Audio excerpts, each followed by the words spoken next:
Hello guys, welcome back to my channel, my brotherku ya. Jumpa lagi nih sama saya, siapa lagi kalau bukan John Itung. Oke guys ya, di kesempatan yang sungguh sangat berbahagia ini tentunya John Itung akan sharing bang. Gimana sih bang caranya, bukan gimana sih caranya, tapi ingin berbagi atau sharing apa saja yang harus dicek atau yang mesti kita cek setelah kita ganti LCD touchscreen ya. Nah ini guys, Redmi Note 4 Xiaomi. Nah ini baru ku ganti LCD touchscreen-nya. Saya belikan di Shopee di toko Global SPT Jambi seharga Rp175.000 ya. Harganya lumayan terjangkau dan ya udah terjual, widih, udah terjual 2,5 ribu. Oh my god, lumayan guys ya, lumayan untuk angka segitu. Seperempat itu angka yang lumayan banyak penjualannya. Tapi di sini nah, kita akan cek apa saja yang harus kita cek ya setelah ganti LCD touchscreen. Baik kamu itu teknisi yang buka usaha servis HP ataupun kamu bisa ganti touchscreen LCD sendiri, ya tentunya kamu harus mengecek kan. Walaupun kamu ngerjain sendiri dan HP itu untuk kamu sendiri, ya silahkan dicek aja. Apalagi kamu teknisi yang dimana takutnya nanti pelanggan datang lagi untuk komplain kan.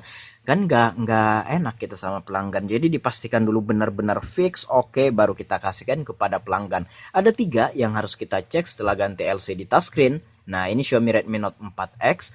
Nah di tanganku ini ya, tapi ini merangkap untuk semua HP yang baru diganti LCD touchscreen-nya. Ada 3 yang harus dicek. Yang pertama LCD, yang kedua touchscreen, yang ketiga sensor.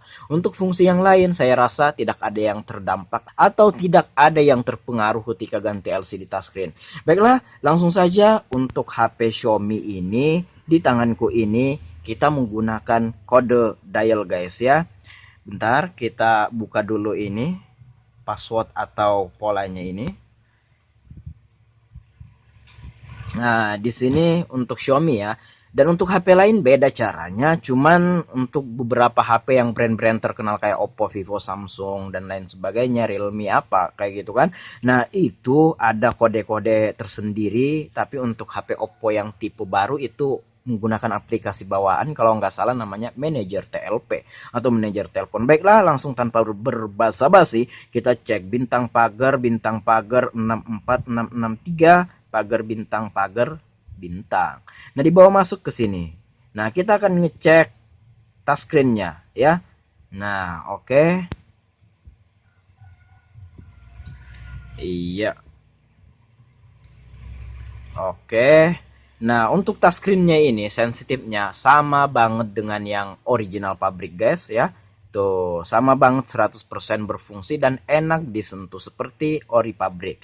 Ya, baiklah, coba kita kembali. Touchscreen aman, coba LCM, LCD. Nah, ini dia. Berhubung ini seperempat dan bukan yang original pabrik. Wah, kayak warna merah, kayak warna hijau, warna biru, warna putih itu agak sedikit kusam. Cuma nggak masalah guys ya, dengan harga yang ditawarkan 175.000 ya, untuk kualitas yang segini it's okay lah, nggak masalah. Kita udah sama-sama tahu bahwa ini bukan yang original pabrik, dan ya kita tahu kalau memang bukan ori pabrik itu biasanya kualitasnya itu agak sedikit turun. Apalagi ini sebenarnya harga LCD-nya 100 lebih aja. Kalau nggak salah dulu saya pernah beli 110.000, karena berhubung LCD touchscreen ini harganya naik signifikan ya, harganya jadi 175.000.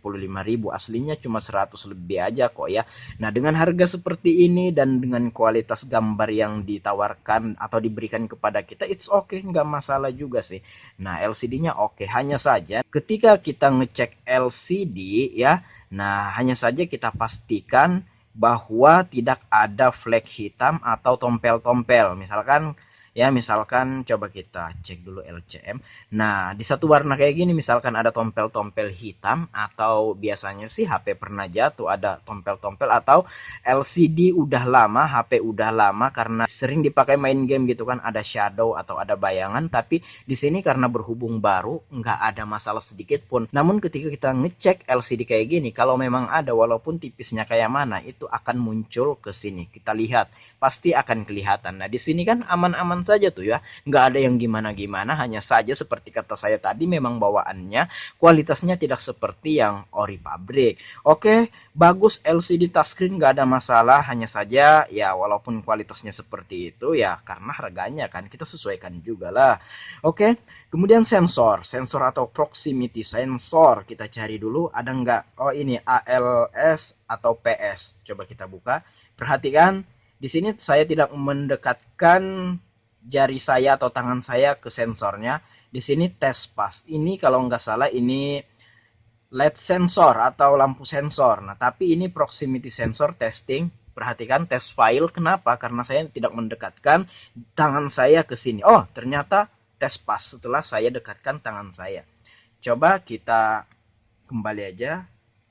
Nah, coba kita dekatkan tangan kita. Nah, tuh test pass. Nah, ini sensornya aman, berarti aman ya. Kalau seandainya kita buka ALS ini tadi, langsung tulisannya test pass di sini tanpa saya mendekatkan tangan saya, berarti sensornya ketutup. Nah, coba. Nah, kalau kayak gini tanpa saya mendekatkan tangan saya tulisannya test pass berarti sensornya ketutup.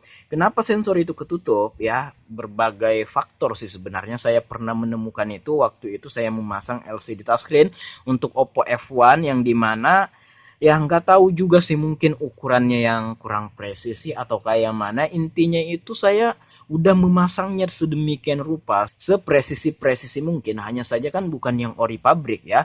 Ini kan kamera, ini sensor. Nah, kalau yang bukan ori pabrik, LCD touchscreen-nya itu biasanya kayak penutup sensor kacanya ini yang kualitasnya nggak bagus.